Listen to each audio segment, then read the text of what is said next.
సినిమాలో ఎన్టీఆర్ క్యారెక్టర్ ఎలా ఉండబోతోంది? ఆయన ద్విపాత్ర అభినయం చేస్తున్నారా? ఇలాంటి విషయాలన్నింటినీ చాలా గోప్యంగా దాచేశారు కొరటాల శివ. చిన్న అప్డేట్ కోసమే ఫ్యాన్స్ ఎదురు చూస్తూ ఉంటే సోషల్ మీడియాలో మాత్రం చాలా అప్డేట్స్ బయటకు వచ్చేస్తున్నాయి. వాటిని దాచాలన్నా దాగట్లేదు. మరి దేవరపై వినిపిస్తున్న వార్తలన్నీ నిజమేనా? జూనియర్ ఎన్టీఆర్ ఫోకస్ అంతా ఇప్పుడు దేవరపైనే ఉంది. ఈ సినిమా షూటింగ్ బాగానే జరుగుతోంది. జూలైలోపే షూటింగ్ పూర్తి చేయాలని చూస్తున్నారు కొరటాల. దానికి తగ్గట్టుగానే ప్లానింగ్ జరుగుతోంది. అక్టోబర్ 10 నుండి 2 వారాలు ముందుకు తీసుకొచ్చి సెప్టెంబర్ 27న విడుదల చేయబోతున్నారు దేవరని. ఓజీ వాయిదా పట్టంతో ఆ డేట్ తీసుకున్నారు దేవర. దేవరాలో జాన్వీ కపూర్ హీరోయిన్ గా నటిస్తున్నారు. ఈమెతో పాటు మరాఠీ భామ శృతి మరాఠేను ఇందులో మరో హీరోయిన్ గా ఎంపిక చేశారు. ఆ మధ్య ఈమె కారణంగా సినిమాలోని మెయిన్ సీక్రెట్ బయటపడింది. ఇన్నాళ్లు దేవరలో ఎన్టీఆర్ డ్యూయల్ రోల్ చేస్తున్నారా లేదా అనే దానిపై క్లారిటీ లేదు. కానీ ఇప్పుడు వచ్చేసింది. గతంలో ఆంధ్రవాలా, అదుర్స్, జై లవకుశలో 1 కంటే ఎక్కువ రోల్స్ చేశారు. దేవరలో ఎన్టీఆర్ 2 క్యారెక్టర్స్ చేస్తున్నారని, అందులో ఒక తారక్కు జోడీగా తాను నటిస్తున్నట్లు ఆ మధ్య తెలిపారు శృతి మరాఠే. దాంతో దేవరలో ఎన్టీఆర్ ద్విపాత్రాభినయం బయటపడింది. పార్ట్ 1లో ఒకరి కథ, రెండో భాగంలో ఇంకొకరి కథ చెప్పబోతున్నట్టుగా తెలుస్తోంది. సెప్టెంబర్ 27న దేవర పార్ట్ 1 విడుదల ప్లాన్ చేస్తున్నారు. 2025లో రెండో భాగం విడుదల కానుంది. దేవరతో పాటు ఒకేసారి వార్ 2లో నటిస్తున్నారు. లక్ ఎవరికి ఎప్పుడు ఎలా కలిసొస్తుందో చెప్పలేం. అదృష్టం తలుపు తట్టినప్పుడే తీయాలి, లేదంటే అట్నుంచి అటే అది వెళ్ళిపోతుంది. తాజాగా ఇద్దరు హీరోయిన్ల విషయంలో ఇదే జరుగుతోంది. 10 ఏళ్లుగా ఇండస్ట్రీలో ఉన్న వాళ్ళకి లక్ కలిసి రాలేదు. కానీ ఒక్క సినిమాతో నేషనల్ క్రష్ అయిపోయారు. 30 దాటాక వరుస ఛాన్సులతో అదరగొడుతున్నారు. తృప్తి దిమ్రి యానిమల్ తర్వాత ఈమె పేరు దేశమంతా మారుమోగిపోయింది. మరీ ముఖ్యంగా బాబీ 2 అంటూ సోషల్ మీడియా షేక్ అయిపోయింది. యానిమల్లో కనిపించింది కాసేపే అయినా రష్మిక కంటే ఎక్కువ పాపులర్ అయిపోయారు తృప్తి. 7 ఏళ్లుగా ఇండస్ట్రీలో ఉన్నా రాని క్రేజ్ యానిమల్తో వచ్చేసింది బ్యూటీకి. 30 ఏళ్ల వయసులో స్టార్ అయిపోయారు తృప్తి.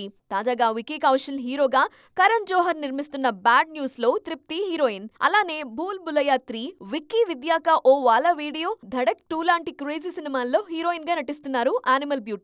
ఇక మృణాల్ ఠాకూర్ కూడా అంతే. 30 దాటేకే ఈమెకు లక్ కలిసొచ్చింది. 10 ఏళ్లుగా సినిమాలు చేస్తున్నారా అని గుర్తింపు సీతారామంతో అందుకున్నారు మృణాల్. సీతారామం తరువాత తెలుగుతో పాటు హిందీలోనూ ఈమెకు అవకాశాలు పెరిగాయి. హాయ్ నాన్న ఫ్యామిలీ స్టార్తో ఇక్కడ స్టార్ అయిపోయారు మృణాల్. తాజాగా కల్కిలో చిన్న పాత్ర చేశారు. విశ్వంభరలోనూ నటిస్తున్నారు. హిందీలోనూ వరుస ఛాన్సులు మృణాల్కొస్తున్నాయి. మొత్తానికి 30 దాటాకే తృప్తి దిమ్రి, మృణాల్ ఇద్దరూ స్టార్స్ అయ్యారు. 2 ఏళ్ల కింద ఆయన పేరు ఓ సెన్సేషన్. ఒక్క సినిమాతో టాలీవుడ్లో టాక్ ఆఫ్ ద ఇండస్ట్రీ అయిపోయారు. కరోనాతో అందరి ముఖాల్లో విషాదం నిండిన సమయంలో ఆయన చేసిన ఒక్క సినిమా కడుపు చెక్కలయ్యేలా నవ్వించింది. టాలీవుడ్కి మరో ఈవీవీ దొరికేశాడంటూ పండగ చేసుకున్నారు ఫ్యాన్స్. కానీ అంతలోనే ఆయన నెమ్మదించారు. ఇంతకీ ఎవరా దర్శకుడు? అనుదీప్ కేవి. ప్రత్యేకంగా పరిచయం అక్కర్లేని పేరు. ఇచ్చింది ఒక్క బ్లాక్ బస్టర్ అయినా హీరోలతో సమానమైన క్రేజ్ ని సంపాదించుకున్నారు అనుదీప్. తనదైన సెటైర్లు, అదిరిపోయే కామెడీ, టిపికల్ స్క్రీన్ ప్రెజెన్స్ తో అనుదీప్ కి సెపరేట్ ఫ్యాన్ ఫాలోయింగ్ వచ్చేసింది. జాతిరత్నాలు తర్వాతొచ్చిన ప్రిన్స్ ఫ్లాప్ అయినా అనుదీప్ క్రేజ్ మాత్రం తగ్గలేదు. అనుదీప్ బ్రాండ్ కామెడీ కోసం అభిమానులు ఆసక్తిగా వెయిట్ చేస్తున్నారు. కానీ ఈయన మాత్రం నెక్స్ట్ సినిమా ప్రకటించడానికి చాలా సమయం తీసుకుంటున్నారు. ఇప్పటికే ప్రిన్స్ వచ్చి 2 ఏళ్లు కావస్తోంది. అయినా కూడా మరో సినిమా అనౌన్స్ చేయలేదు. ఆ మధ్య వెంకటేష్తో సినిమా అన్నారు, కుదర్లేదు. రవితేజతో ప్రాజెక్టు సెట్ అయిందన్నారు, దానిపై కూడా క్లారిటీ లేదు. ఈ మధ్య దర్శకుడిగా కంటే నటుడిగా స్క్రీన్ మీద ఎక్కువగా కనిపిస్తున్నారు అనుదీప్. గతేడాది విడుదలైన మ్యాడ్లో చిన్న పాత్రలో కనిపించారు. చిన్నపిల్లల్లా గొడవలొద్దు, చిట్టీలేద్దాం అంటూ చెప్పింది ఒక్క డైలాగే అయినా ట్రెండ్ అయింది బాగా. తాజాగా కల్కి 2898 ADలో కూడా తళుక్కున మెరిశారు అనుదీప్. మంచి క్రేజ్ వచ్చాక దాన్ని యూజ్ చేసుకోవడంలో అనుదీప్ కేవి ఫెయిల్ అవుతున్నారు. కనీసం ఏడాదికో సినిమా చేసినా ఈ దర్శకుడికి బ్రాండ్ పెరుగుతుంది. కానీ ఓసారి వెంకటేష్, మరోసారి రవితేజ, ఇంకోసారి నవీన్ పొలిశెట్టి అంటూ కూర్చుంటే ఎటూ కాకుండా పోతుంది అనుదీప్ కెరీర్. మరి నెక్స్ట్ సినిమాని ఈ దర్శకుడు ఎప్పుడు ప్రకటిస్తారో చూడాలి. ఒక్క హిట్తోనే గోడకి కొట్టిన బంతిలా కంబ్యాక్ ఇచ్చారు కమల్ హాసన్. విక్రమ్ తరువాత ఈయన జోరు చూస్తుంటే కళ్ళు బైర్లు గమ్మాల్సిందే. 1, 2 కాదు, ఏకంగా 4 సినిమాలకి సైన్ చేశారు కమల్. అవి కూడా అల్లాటప్పా సినిమాలేం కావు, చిన్న దర్శకులు కాదు. కమల్ కోసం సెన్సేషనల్ డైరెక్టర్స్ క్యూ కడుతున్నారు. మరి ఏంటా సినిమాలు, ఎవరా దర్శకులు? ఎంత పెద్ద హీరో అయినా ఫ్లాప్ లో ఉన్నప్పుడు మార్కెట్ పడిపోవటం కామన్.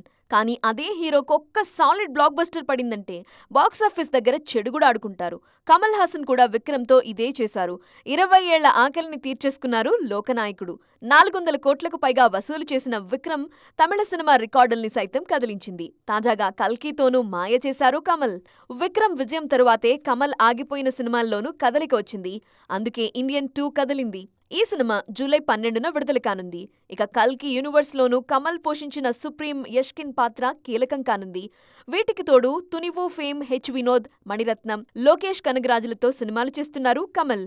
నాయకుడు తరువాత మణిరత్నం, కమల్ కాంబినేషన్ రిపీట్ అవుతుండటంతో అంచనాలు భారీగా ఉన్నాయి.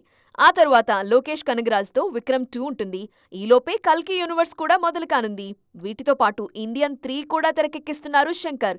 మొత్తానికి కమల్ దూకుడు చూస్తుంటే మరో 5 ఏళ్ల వరకు ఈయన డైరీ ఫుల్ అయినట్టే కనిపిస్తోంది.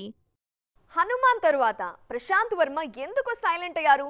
జయ హనుమాన్ను ఆయన పక్కన పెట్టారా, లేదంటే హోల్డ్లో పెట్టారా? ఈ డౌట్ ఇప్పుడెందుకు వచ్చిందబ్బా అనుకోవచ్చు. దానికి కారణం కూడా ఆయనే మరి. జయ హనుమాన్ వర్క్ మొదలైందని మొన్న చెప్పిన ఈ దర్శకుడు అంతలోనే మరో సినిమాపై ఫోకస్ పెట్టారు. ఈ మధ్యే ఇంకో స్టార్ని కలిశారు. అసలు ప్రశాంత్ ప్లానింగ్ ఏంటి? హనుమాన్ సినిమాతో ప్రశాంత్ వర్మ కెరీర్ కన్ఫ్యూజన్లో పడిపోయింది. అదేంటి అలా అంటున్నారు అనుకుంటున్నారా? కానీ అదే జరుగుతోందిప్పుడు. 300 కోట్ల విజయం ఖాతాలో వేసుకున్నా ఈ దర్శకుడికి కంగారైతే తప్పట్లేదు. జై హనుమాన్ చేయాలంటే స్టార్ హీరో ఖాళీగా ఉండాలి. కానీ ఎవ్వరూ ఖాళీగా లేరు. అందుకే వేరే సినిమాలతో బిజీ అయిపోయారు ఈ సంచలన దర్శకుడు. తేజ సజ్జాతో చేసిన హనుమాన్ కోసమే 3 ఏళ్లు తీసుకున్న ప్రశాంత్ వర్మ స్టార్ హీరోతో ప్లాన్ చేస్తున్న జై హనుమాన్ ఒక్క ఏడాదిలో అయితే పూర్తి చేయడం కష్టమే. అందుకే 2025 సంక్రాంతికైతే జై హనుమాన్ రావట్లేదు. ఇదే విషయాన్ని ప్రశాంత్ వర్మ కూడా చెప్పారు. కాకపోతే ఈ సినిమా ప్రీ ప్రొడక్షన్ మొదలైందని చెప్పుకొచ్చారు ప్రశాంత్. ప్రస్తుతం ఈయన అనుపమ పరమేశ్వరన్తో ఆక్టోపస్ అనే లేడీ ఓరియంటెడ్ మూవీ చేస్తున్నారు. చిన్న సినిమాగా వస్తోంది. దీంతో పాటు జై హనుమాన్ ప్రీ ప్రొడక్షన్ వర్క్ కూడా నడుస్తోంది. ప్రస్తుతానికి హనుమాన్ సీక్వెల్ ని హోల్డ్లో పెట్టి రణవీర్ సింగ్ సినిమాపై ఫోకస్ పెట్టారు. కానీ ఈ చిత్రం ఆగిపోయినట్లుగా ప్రచారం జరుగుతోంది. దర్శక నిర్మాతలు మాత్రం అందులో నిజం లేదు అంటున్నారు. క్రియేటివ్ డిఫరెన్స్ల కారణంగా రణవీర్ సింగ్, ప్రశాంత్ వర్మ ప్రాజెక్ట్ ఆగిపోయిందని తెలుస్తుంది. దీనిపై ఇంకా క్లారిటీ రావలసి ఉంది. మరోవైపు ఈ మధ్యే రవితేజను కూడా కలిశారు ఈ దర్శకుడు. ఇది ఊరికే కలిశారా, లేదంటే జై హనుమాన్ కోసమా? అదీ కాదంటే రవితేజతో ఇంకో సినిమా ఏదైనా ప్లాన్ చేస్తున్నారా అనేది సస్పెన్స్. ఏదేవైనా హనుమాన్ తరువాత కాస్త కన్ఫ్యూజన్లో పడిపోయారు ప్రశాంత్ వర్మ. సో చూసారు కదా, ఇదే ఇవాల్టి సైన్మా 2.0. మరిన్ని ఇంట్రెస్టింగ్ అండ్ కలర్ఫుల్ ఫిల్మ్ డీటెయిల్స్తో మళ్ళీ కలుద్దాం. Till then bye. జారిసోయో.